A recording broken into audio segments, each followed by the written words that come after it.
यही सुख, नाशवान सुख को बंद करो भोगना।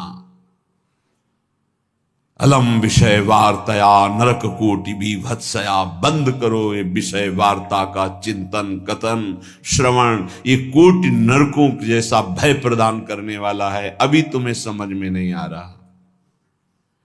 ये विषय चित्र देखना, विषय चिंतन करना, विषय क्रियाएं करना बहुत करोड़ों जन्मों में किया है। थोड़ा संयम में हो जाओ। मानव जीवन की दिव्यता, आनंद की दिव्यता, उसका अनुभव करो, परमात्म तत्व का अनुभव करो, नहीं पछताओगे। यहां से कुछ नहीं जाना। कह रहे हैं अलम छई सुखा प्रदैर युवती पुत्रादिकैर। ये बहुत बड़ा आकर्षण है हर हृदय में काम का। विपरीत शरीरों को भोगने की प्रबल इच्छा, यही हमारी दुर्गति कराती चली आई है। इसी का आकर्षण रोकना है। यदि हृदय में ये आकर्षण बना रहा, काम सुख के भोग के लिए विपरीत शरीरों के आकर्षण, शरीरों को भोग करके आनंद की अनुभूति करने की इच्छा, ये दुर्गति करा देती है। दुर्गति ये ऐसा दलदल है, इस दलदल में प्रथम बार जब से उतरे आज तक नहीं निकल पाए। धसता ही चला गया जो इस काम भोग रूपी दलदल में गिरा। इसलिए कह रहे अलम क्षयम सुख, नाशवान चिंता शोक प्रदान करने वाले इस सुखाकर्षण से बचो। जो शरीराकर्षण, इससे बचो, नष्ट हो जाओगे। तुम्हारे जीवनी शक्ति एक सीमित है।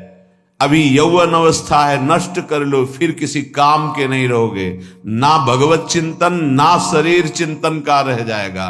केवल शोक चिंतन, चिंता, भय और केवल नाना प्रकार की भयावह कल्पनाएं। बस संयम से नहीं चलोगे, धर्म से नहीं चलोगे तो कोई सुख तुम्हें कभी सुख प्रदान ही नहीं कर पाएगा। धर्मात्मा पुरुष धर्म पूर्वक जब सुख का सेवन करता है तो सुख उसे विरति प्रदान करता है, वैराग्य प्रदान करता है, फिर वो अनुराग के मार्ग में चल पाता है। इसलिए कह रहे कि क्षय नाशवान सुख है, अक्षय परमात्म सुख की तरफ बढ़ने के लिए तुम्हें मानव देह मिला था। लेकिन प्रदैर युवती, मुस्कुराहट, रूपाशक्ति, मृदु भाषण, नाना प्रकार की विलासिता, इसने तुम्हारे मन का अपहरण कर लिया है। बचाओ अपने मन को और मनमोहन की तरफ लगाओ, प्रभु की तरफ लगाओ। मान लो इन महापुरुषों की बात, आज तक कभी कोई तृप्त नहीं हुआ। कोई भी शरीर भोगों से अतृप्त होकर ही मरा और अगले जन्म फिर उन्हीं भोगों में लगा। बहुत सावधान। यदि बात समझ में आ जाएगी तो निहाल हो जाओगे, नहीं समझ में आएगी तो कभी पछताओगे इस बात को सोचकर। ये महापुरुषों के वचन है। धर्म पूर्वक भजन करते हुए यदि भोगों का सेवन करोगे तो वैराग्य हो जाएगा और भगवान के चरणों में अनुराग के मार्ग में चल पड़ोगे, गृहस्थ हो या विरक्त। अधर्म पूर्वक विषयों का सेवन करोगे, मलिन अंतःकरण, रागी अंतःकरण, हिंसक स्वभाव, क्रूर स्वभाव, ससुख वांछा, आसुरी स्वभाव वाला बन जाएगा, जीवन नष्ट हो जाएगा। श्रीपाद कह रहे हैं वित्तादिकैर, धन के द्वारा भोगों को संग्रह करके भोगने की इच्छा, ये महान पापाचरण कराती है। अवस्था हो गई है भोग त्याग कर भजन करने की, फिर भी रुपए के बल से भोग भोगने की प्रबल आकांक्षा, खरीद के भोगेंगे। भोग लो, पैसा है अभी, पुण्य के द्वारा, पूर्व पुण्य के द्वारा तुम्हारे पास जो श्री है, लक्ष्मी है, उसका दुरुपयोग कर लो। दुरुपयोग, 4 भूखों को भोजन पवा देते उसी पैसे से तो तुम्हारी सदगति का कारण बनता। लेकिन 4 भूखों से पैसे छीन कर अपनी वासना की पूर्ति में लगा दिया, वो तुम्हारे सर्वनाश का कारण बन जाएगी। किसी को भी बाहुल्यता भोगों की मिलती, संपत्ति की मिलती तो उसके भोग के लिए नहीं, समाज सेवा के लिए मिलती है। तुम्हारा जितना खर्चा है कम से कम खर्चा करके काम चलाओ, और तुम्हारे पास जो अधिक संपत्ति है वो दूसरों की सेवा में लगाओ, बीमार की सेवा में लगाओ, असहाय की सेवा में लगाओ, भूखों की सेवा में लगाओ, पशु पक्षियों की सेवा में लगाओ, तो धर्म बन जाएगा। और ये धर्मो रक्षति रक्षिता, ये दुर्गति से तुम्हारे धर्म रक्षा कर लेगा। लेकिन जिनके पास धन बढ़ता है उनके पास दोष बढ़ जाता है। मदिरा पान करना, पैसे के बल से व्यभिचार करना, पैसे के घमंड में आकर दूसरे की जीवों की हत्या कराना, मांस खाना, नाना प्रकार के छल कपट द्वारा पैसा, ये महान नरक की प्राप्ति कराता है, घोर दुर्गति होती है। इसलिए कह रहे वित्तादि बचो, बचो, अधर्म के धन से बचो। ये बहुत प्यारा दिखाई देता है लेकिन तुम्हारा सर्वनाश कर देगा। अगर 1 रुपया धर्म का आ जाए तो बुद्धि भ्रष्ट होना शुरू हो जाती। फिर तुम बड़ी बड़ी संपत्तियां छल कपट से एकत्रित करोगे, तुम्हारी दुर्दशा क्या होगी। श्रीपाद कह रहे विमुक्ति कथप याप्यलम मम नमो विकुंठ श्रेय। जो ऐसे आचरण करते हैं मुक्ति की चर्चा उनके लिए बेकार है। ममता रत सन ज्ञान कहानी, अति लोभी सन विरति बखानी, कामी समझिम हरि कथा, ऊसर बीज बय फल दशा।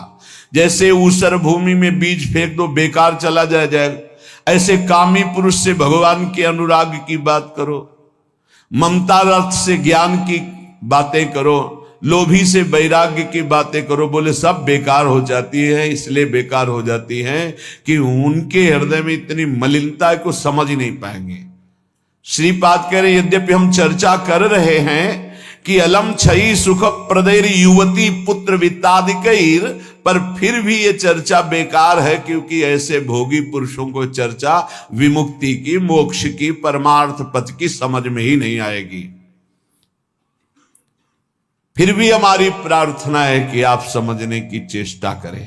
ये तुम्हारी संपत्ति, ऐश्वर्य, पुत्र, वित्त, स्त्री, परिवार, संबंधी, ये सब एक दिन तुम्हें छोड़ देंगे। तुम्हें अकेला यहां से जाना होगा। तुम्हारे पाप कमाए हुए और पुण्य कमाए हुए वही दोनों साथ जाएंगे। और यदि भजन कर लिया तो पाप पुण्य दोनों को विध्वंस करके वो भगवत प्राप्ति करा देंगे। शुभ अशुभ दुर्ग विध्वंस बल तब जयति जयति जग उच्चरे। जो श्री धाम वृंदावन के प्रेम का पिपासु हो, वैकुंठ के भी वैभव की तरफ आंख उठा के नहीं देखता। कथयाप्यलम मम नमो विकुंठ श्रेय, नमस्कार है वैकुंठ को, लेकिन मुझे उसके श्रेय, उसके वैभव से कोई मतलब नहीं। परम तु ही भवे भवे भवतु वार्षभाण्यथ, वृषभानु की पुत्री श्री लाडली जू किशोरी जू, परंतु मेरा मन श्री किशोरी जू के चरणारविंद में, जहां ब्रजेंद्र नंदन श्री लालजू महाराज मुकुट झुकाए हुए हैं। रसघन मोहन मूर्तिम विचित्र केलि महोत्सवोल्लसितम, राधा चरण विलोडित रुचिर शिखंडम हरिम वंदे। मैं श्री किशोरी जू महारानी जू के चरणों की उपासना करता हूं, जिनके चरणों में ब्रजेंद्र नंदन मोर मुकुटधारी स्वयं लालजू महाराज सर झुकाए हुए हैं। वही वृंदावन मेरा जन्म जन्म की आकांक्षा है, वही मेरा सर्वस्व वृंदावन है, जहां मेरी प्यारी जू और प्यारे जू विराजमान हैं। मुझे नहीं चाहिए वैकुंठ न वैकुंठ का वैभव। अब भी समय है। उपासक यदि आर्त भाव से भगवान से प्रार्थना करे तो प्रार्थना से बहुत जल्दी परिवर्तन होता है। भगवान सत हैं, चिदानंद हैं, प्रेमानंद हैं, करुणामय हैं, और एक भगवान का नाम है भक्ता अनुग्रह कारिणो। जो उनसे प्रार्थना करता है उस पर अनुग्रह कर देते, लेकिन प्रार्थना वही सुनी जाती है जो आर्त भाव हृदय से होती है। सच्ची मानना, तुरंत परिवर्तन देखा गया है। ये हम अपने जीवन की सैकड़ों बार की बात कह रहे हैं। जब कभी ऐसा आया है और प्रार्थना हुई है, मिनट पूरा होना मुश्किल हुआ है और उस प्रार्थना का उत्तर तत्काल मिल गया है। एक बार तो बस प्रार्थना करके हटे कि वह तुरंत उत्तर आ गया, वो ऐसे से ऐसा, अच्छा अच्छा, तत्काल तत्काल। बस अंतर ये होता है कि हम हृदय से प्रार्थना नहीं कर पाते, हमारी प्रार्थना कपट जाल से युक्त होती, इसलिए प्रभु मोहि कपट छल छिद्र न भावा। सच्चिदानंद रूपाय भक्तानुग्रहकारिणो माया निर्मित विश्वाय महेशाय नमो नमः। हे नाथ, आप सच्चिदानंद में हैं, सच्चिद आनंद में। तात्पर्य, हम आपको कुछ दे सकें ऐसी सामर्थ्य नहीं। सच्चिदानंद को, हे पार्थिव जो मायाकृत पदार्थ हैं, भोग सामग्री, ये भ्रम हटा दीजिए। हमने कई बार प्रार्थना किया है, ये केवल हमारे भावों को प्रकट करता है, इसलिए वस्तु सामग्री का महत्व है। अगर भाव नहीं है तो कोई वस्तु सामग्री का महत्व नहीं। आप 100 कुंतल सोना चढ़ा दो, हमारे प्रभु के लिए कुछ नहीं है। कई बार आपको बताया है, समुद्र को रत्नगर्भा, पृथ्वी को रत्नगर्भा कहा गया है। ऐसे ऐसे पहाड़ हैं जो 4-4 लाख योजन के सोने के हैं, और वो सब मायाकृत है। आप देवलोक को जाइए, वहां स्वर्णिम भवन बने हुए हैं देव गंधर्व अप्सराओं के। अमरावती पुरी कैसी बनी हुई है, पढ़ करके महाभारत में देखिए कैसी देवराज इंद्र की सभा है, कैसी वरुण जी की सभा है, कैसी लोकपाल अग्नि की, वायुदेव की, होश उड़ जाएंगे। और ये सब मायाकृत है। ऐसे प्रभु को हम क्या दे सकते हैं?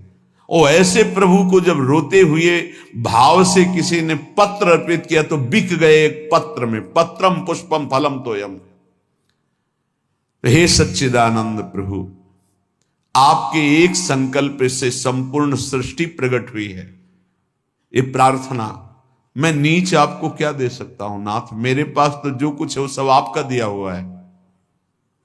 शब्दों को देखिएगा, हे नाथ, मेरे पास जो कुछ है वो तो आपका दिया हुआ है। आपके एक संकल्प से संपूर्ण सृष्टि हुई है। नाथ, मैं आपको क्या दे सकता हूं प्रसन्न करने के लिए? आप मुझ पे अपनी तरफ से, अपनी कृपा से प्रसन्न हो। जब मैं शरीर की तरफ देखता हूं तो रोगा हरंति सततम प्रबला शरीरम कामादयोप्यनुदिनम प्रदहन्ति चित्तम मृत्युश्च नृत्यति सदा कलयन् दिनानि तस्मात् त्वमद्य शरणं मम दीन बंधो। अब अगर हम विचार करें शरीर के लिए, तो नाथ, शरीर में कोई न कोई परेशानी बनी रहती। रोगाहरंति सततम प्रबला शरीरम। ये प्रबल रोग शरीर को छीन कर रहे हैं। High blood pressure, low blood pressure, sugar, ये वो। हम क्या आपसे वादा करें कि हम ऐसी साधना करेंगे कि आप प्रसन्न हो जाएंगे? पहली बात, बाहरी वस्तुओं की। नाथ, आपने एक संकल्प में अनंत ब्रह्मांडों का सृजन किया। स्वामी, मेरे पास जो वस्तु आपकी दी हुई है, मैं किस वस्तु से आपको रिझा सकता हूं? नाथ, वो तो आपकी दी हुई है। रही शरीर की बात, तो रोगाहरंत सततम प्रबला शरीरम।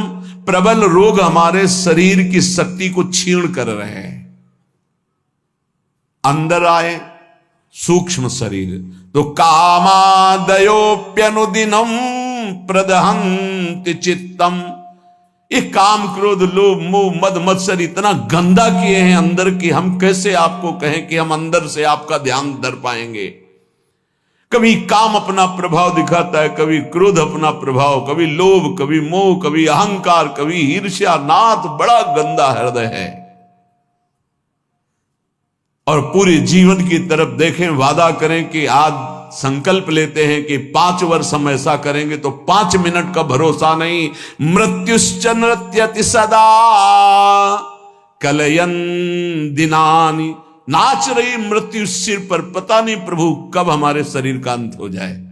इसलिए नाथ, मैं आज प्रार्थना करता हूं कि मेरे पास आपको प्रसन्न करने के लिए कुछ नहीं है।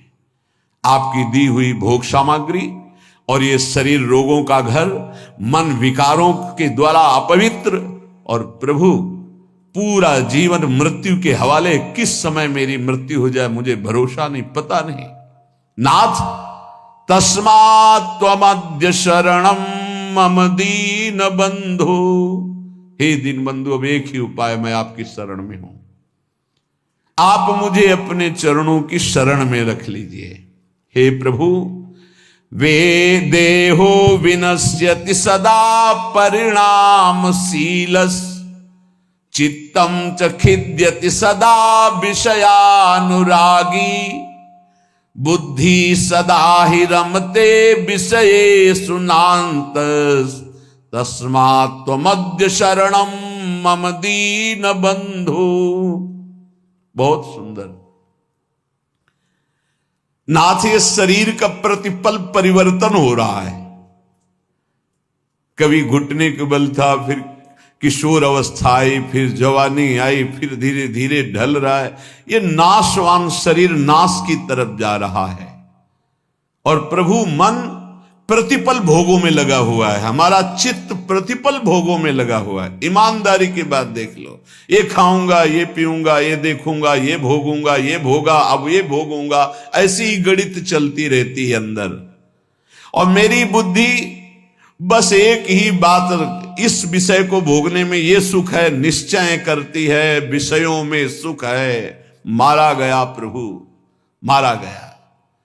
कुछ भी ऐसा नहीं है जिस पर मैं टिक सकूं। शरीर टिक नहीं रहा क्योंकि नाशवान प्रतिक्षण नाश की तरफ जा रहा, मन प्रतिक्षण भोगों का चिंतन कर रहा, बुद्धि यही निश्चय करा रही कि भोगों में, रुपया में, घर में, मकान में, स्त्री में, पुत्र में, शरीर में, इन्हीं में सुख है। नाथ, कभी मैं आत्मा राम नहीं बन सका, अर्थात अपने स्वरूप को नहीं जाना कि मैं कौन हूं।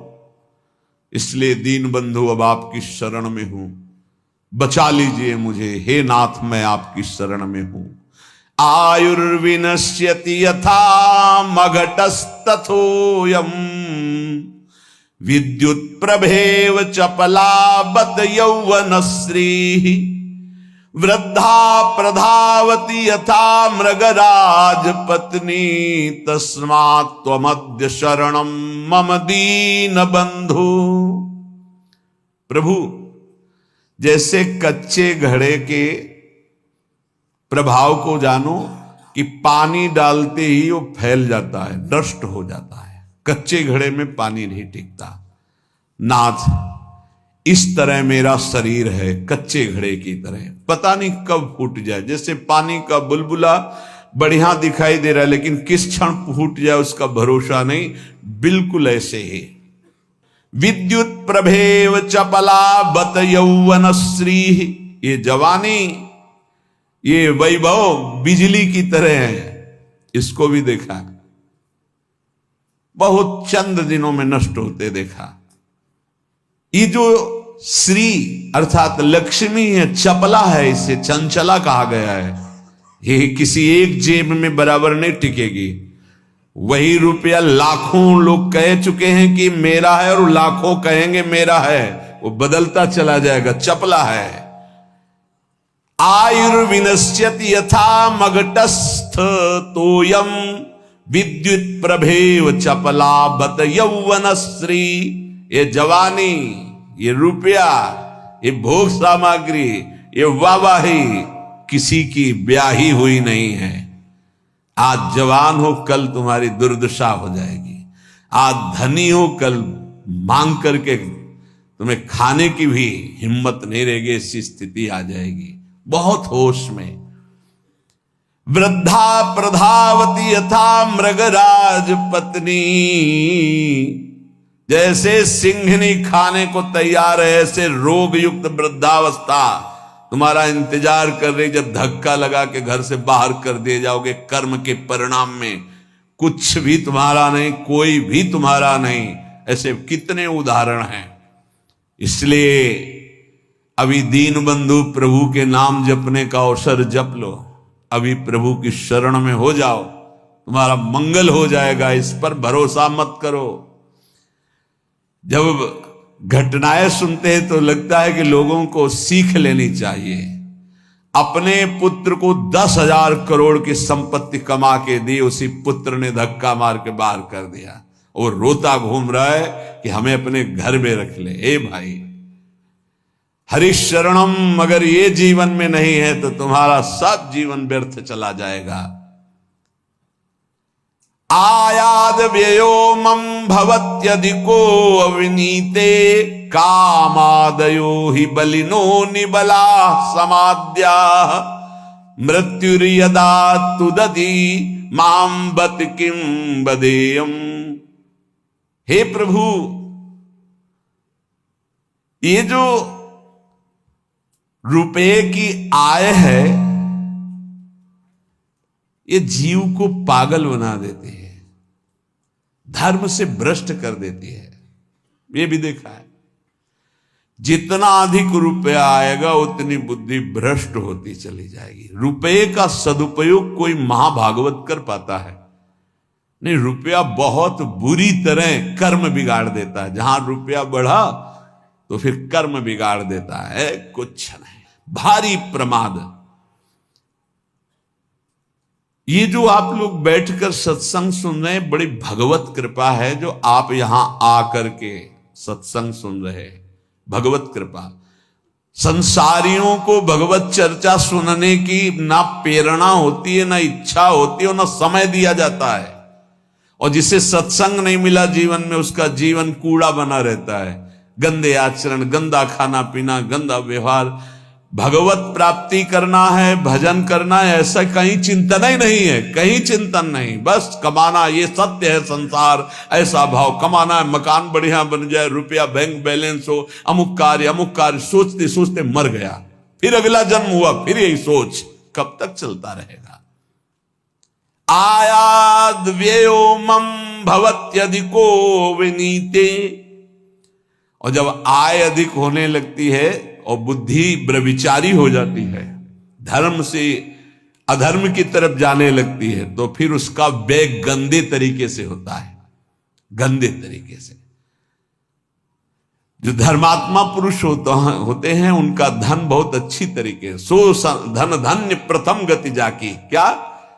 अस्पताल खुलवा दिया निशुल्क, बढ़िया दवा, बढ़िया डॉक्टर, और जो असहाय गरीब है फ्री दवा उनकी, भोजनालय निशुल्क, किसी भी तरह का कोई छल कपट नहीं, जो रूखा सूखा सब फ्री पवार। ये धन का सदुपयोग।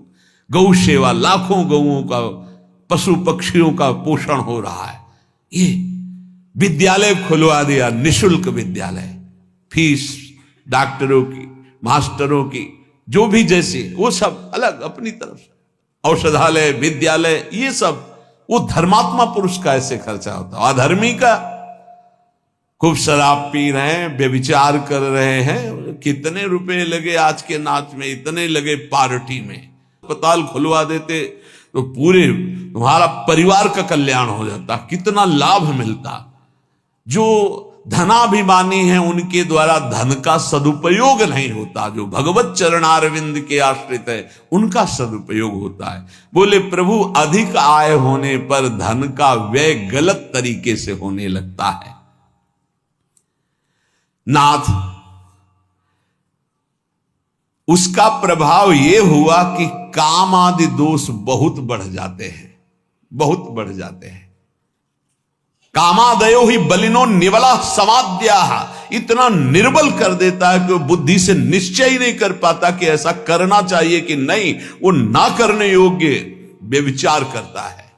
कामाद्या ही बलिनो निवला समाद्या मृत्युर्यदा तुदति माम बत किम बदेयम। क्या कहूं प्रभु, इतना निर्बल कर दिया काम ने कि अब अपने को रोक नहीं पाता। अब तो मृत्यु का दंड मिलेगा और नरक की दुर्गति भोगनी पड़ेगी। नाथ, अब तो आप संभाल लीजिए, आपकी मैं शरण में हूं। एक ही उपाय है, तस्मात्। अब एक उपाय है, आपकी शरण में हूं दीन बंधु, आप स्वीकार कर लो। दीन बंधु, हे भगवान, तब तप्तम तपो नहि कदापि मयेह तन्वा वाण्या तथा नहि कदापि तपश्च तप्तम मिथ्या विभाषण परेण न मानसं हि तस्मात् त्वमद्य शरणं मम दीन बंधु। प्रभु कभी किसी तीर्थ में जाके कष्ट रूपी तपस्या नहीं की। करना चाहिए हर गृहस्थ को, विरक्त को भी। आप गृहस्थ हैं, वृंदावन धाम आए, एक दिन तो उपवास कीजिए, पानी पी के रहिए, चाहे जितने करोड़पति हों। अगर लाभ लेना है तो बात हमारी प्रार्थना मान लीजिए। एक दिन में मर नहीं जाओगे। एक दिन उपवास करो, 3-4 दिन के लिए वृंदावन आए हो तो 24 घंटे केवल पानी पी के रहो। नहीं, ऐसी स्थिति आएगी महीनों पानी नहीं जाएगा मुख में। बात मान लो, तुम्हारे कर्म भस्म हो जाएंगे जो अशुभ कर्म करते हो।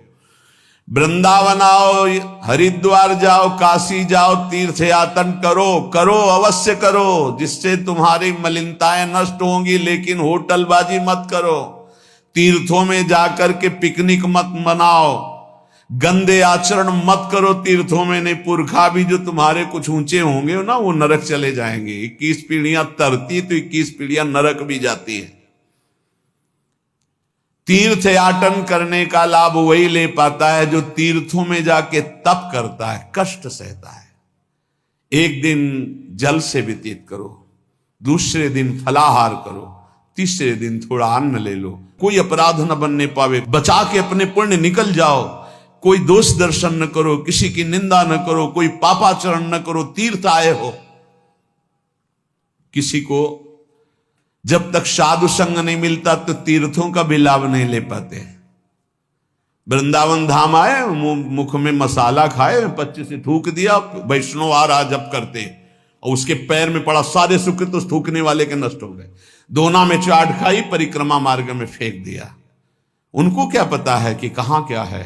दीवाल में ऊपर लिखा है राधा, और वहीं खड़े लोग संग। तुम्हारे पुरखा भी सुकृतहीन हो जाएंगे जो तुम आचरण कर रहे हो, क्योंकि तुम्हारे भाव का संबंध है वहां से।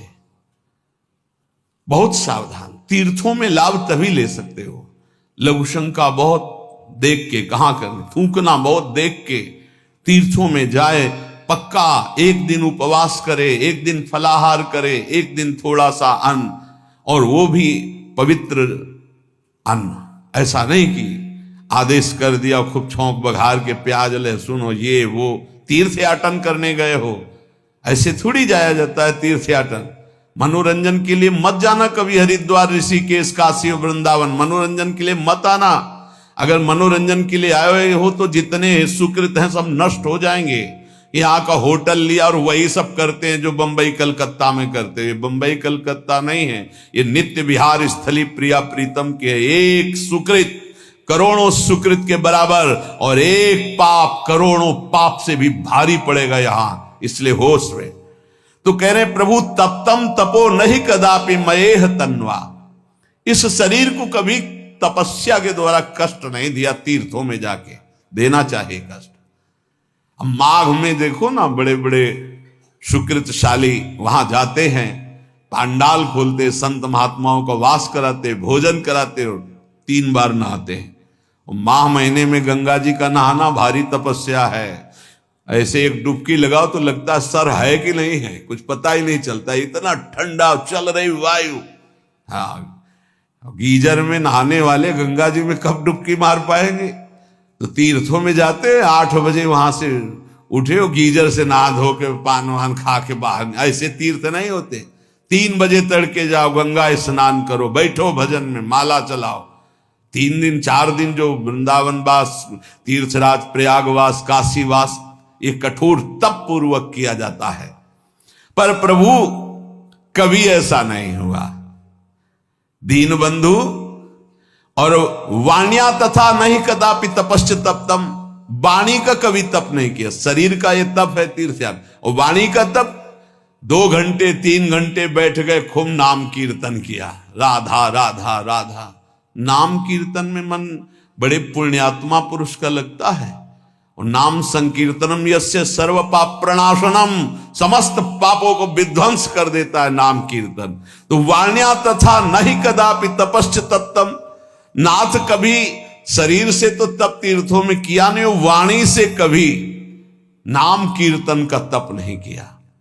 पूरी चतुरासी जी गा लिए, सुधा निधि गा लिए, यमुना के तट पर बैठ करके आए 2-4 दिन के लिए और परिक्रमा लगाए, नाम कीर्तन में बैठे, नाम कीर्तन किया, ये कभी तप नहीं किया। मिथ्या विभाषण परेण, जबान से झूठ बोलना, गाली देना, निंदा करना, पापाचरण करना, प्रभु शरीर से पाप, वाणी से, और मानसम ही, और मन से प्रभु पूछो मत, मन तो सदैव पाप ही सोचता रहता है। तस्मात् मध्य शरणम मम दीन बंधो, हे दीन बंधु ऐसे मुझ नीच को अपनी शरण में रख लो।